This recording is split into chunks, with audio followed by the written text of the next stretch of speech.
How's it going, everyone, and welcome back to Rangers Rundown. The Rangers do drop their 5th preseason game of the year to the Boston Bruins, but it was a fun game to watch. It was a hard-fought battle. In the end, the Bruins do come out on top, but it's preseason, so it doesn't matter. Shesterkin was slated to start this game, but apparently had some stomach issues during the warm-up today, so Halak would play the entire game, the backup goalie getting an entire game in preseason to get himself back into form, so I only assume Shesterkin will get the entire net on Saturday when the Rangers go visit the Islanders to wrap up the preseason. The lineup tonight was 80%, 85% what we should see on opening night. 3 of the 4 lines for sure, and then 2 of the 3 defense pairs for sure. So we had Kreider, Zibanejad, and Vesey on that top line tonight, and then Panarin, Trocheck, Kravtsov, which should be the second line to start the season. Lafreniere, Chytil, Kakko, a very fantastic third line if they start scoring at a decent clip. And then Blais, Rydal, and Gaudreau on that fourth line. Will that be the fourth line? Will Rydal make the lineup over Carpenter? These are questions that, the few questions we're still asking come the end of the preseason. Miller, Trouba, Jones, Schneider, and then Hayek, Bartowski as that third pair, Fox and Lindgren getting the night off. I really hope that Hayek is not this team's 6th defenseman. I don't think anybody is too worried about that. It's pretty much a lock to be Jones, Schneider on that bottom pair. I honestly don't even want Hayek as the 7th defenseman. That's just me. Maybe there are some people out there that don't hate Hayek as much as I do. I just don't know why he's still Rangers property.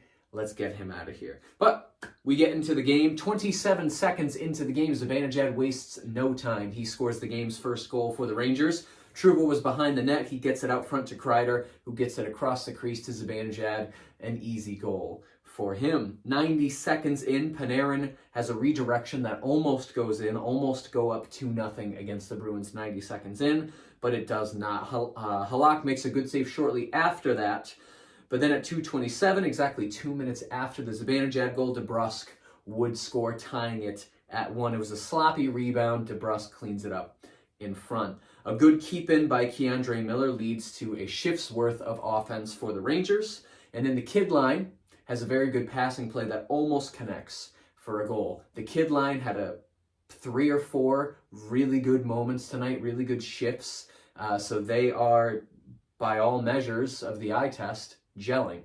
And that's going to be a very fun third line to watch for us fans, as long as Gallant keeps it together.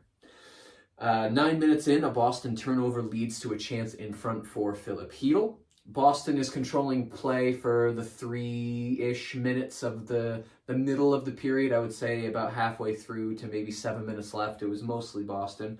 7 minutes left, Halak makes a couple of great saves right in a row.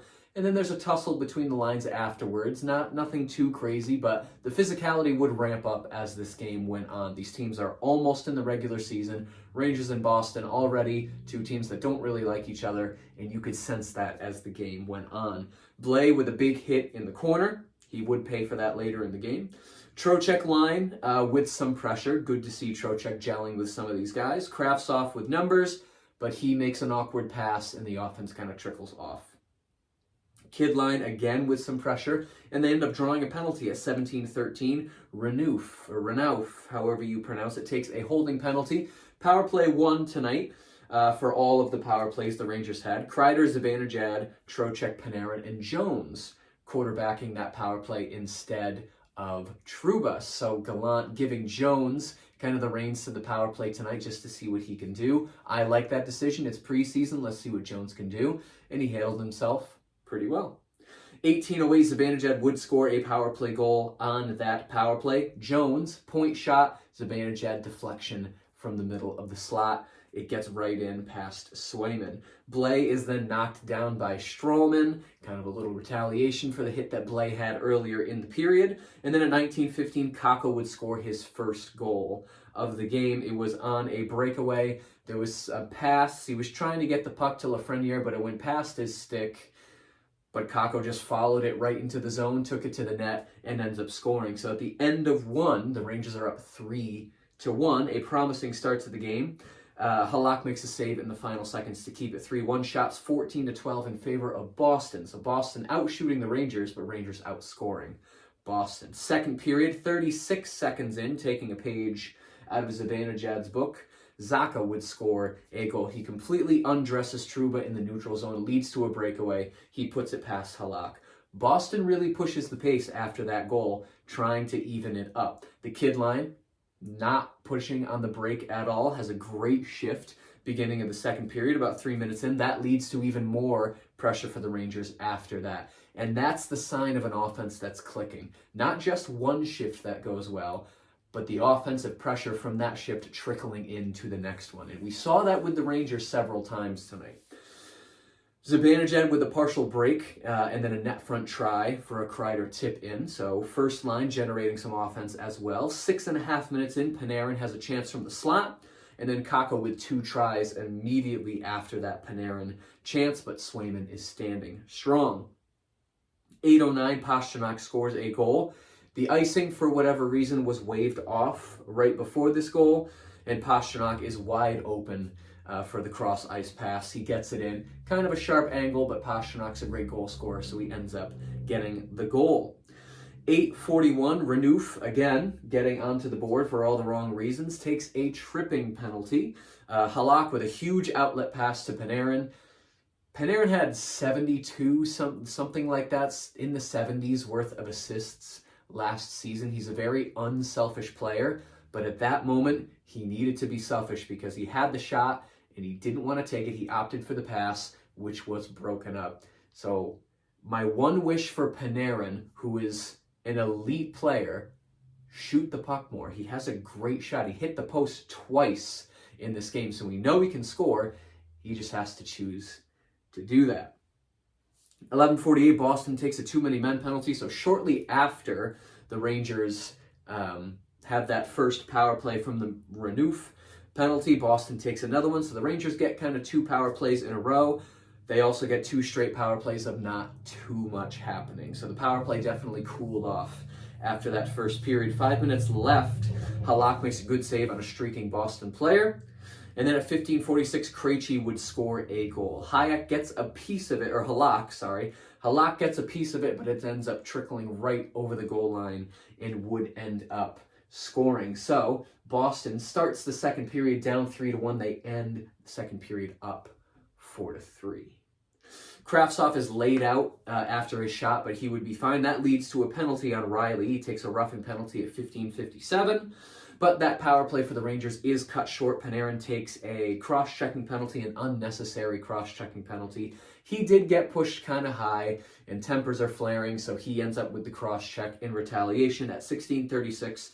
So we get 1 minute and 22 seconds of 4-on-4 play. Boston would get a 37-second power play at the conclusion of that 4-on-4. Just over a minute left in the period, Panarin misses a wide open net. Like, he pulls a Ryan Strome. Ryan Strome is with us in spirit tonight, transferring himself into Panarin. Wide open net, completely goes straight through the blue paint and out the other side. 19:08, Trouba takes a roughing penalty, and that Boston power play would extend into the third period. But at the end of the second, shots 12-5 in favor of the Rangers. Boston only had 5 shots on goal in the second period. 3 of them went in. Not much more to say about that. Boston starts the third period with 1 minute and 9 seconds on the power play. Then 2 minutes in, Trocheck has a good steal and a partial breakaway, but couldn't get the puck on the net. And then Panarin has a good chance shortly after that. 5 minutes in, Schneider has a shot from the slot. And then at 16:49, Kakko would score his second goal of the game. It was a shot from the point. Swayman had his stick knocked out of his hands, so it ends up trickling through. It had enough momentum where it would have gone over the goal line if Kakko hadn't pushed it in, but he pushes it in before it crosses the line, so it's Kakko's goal, his second of the night. 9 minutes in, Boston has a 2-on-1 that is stopped, and then Trocheck completely runs over Studnicka, who goes hard into the boards, and the lines come together. After that hit, these teams do not like each other at this point in the game. 8 minutes left in the period. Panarin receives the pass in the high slot, and he hits the post. And then Riley takes it the other way at 12-10 and scores a goal. So Boston goes up 5-4 with that Riley goal. Rangers still have just under 8 minutes left in the game. Anything can happen. They do push Trocheck with a good defensive play to prevent a Pastrnak shot. So Trocheck showing how good he is at his defensive assignments. 90 seconds left. Halak goes to the bench. Rangers take a timeout with 43 seconds left, but they would not be able to tie the game and send it to overtime. The shots at the end of that third period, 8-7 in favor of the Rangers. But Boston would end up winning 5-4 in a playoff or a preseason game that doesn't matter to anyone. Stats at the end of the game: shots 32-26 in favor of the Rangers. Face-offs above 50%. Can't complain about that. 55.3%. Power play 1 for 4, so the power play does get on the board. Blocks 7-8 in favor of Boston. Hits 26-27 also in favor of Boston. Where would I put the Rangers on the glory graph this time? Well, they're definitely in the bottom half of the graph because they did lose the game. But I thought their effort was pretty solid throughout. Couple of penalties maybe we don't want to take. Trouba with a roughing, Panarin with a cross-checking. You really don't want to see those types of penalties being taken. Get those out in the preseason so that you don't make them in the regular season. But 4 goals, 1 on the power play. Kid line looked great. First line had their moments. I'll say the effort was pretty solid on the Rangers' part, even though they end up losing. So they are in the green. I'll put them right about there. They do lose, but the effort was there. I'm assuming Saturday against the Islanders, we will see Gallant's dream lineup for Game 1. So I assume the 4th line is going to be the players that will be playing next Tuesday in the season opener. We'll also see Fox and Lindgren back as that first pair. We'll see Shesterkin in the net as well. I'm looking forward to Saturday to seeing what this team looks like, because even though it's still a preseason game, it's as close to a regular season game as we're going to get before Tuesday, so we can start to judge this team a little bit harder as we move in to the regular season. Of course, the season actually starts Friday when the Predators and I'm blanking on the other team, but 2 teams are playing over in Europe. And the first game of the season will actually be on Friday at 2 in the afternoon for me.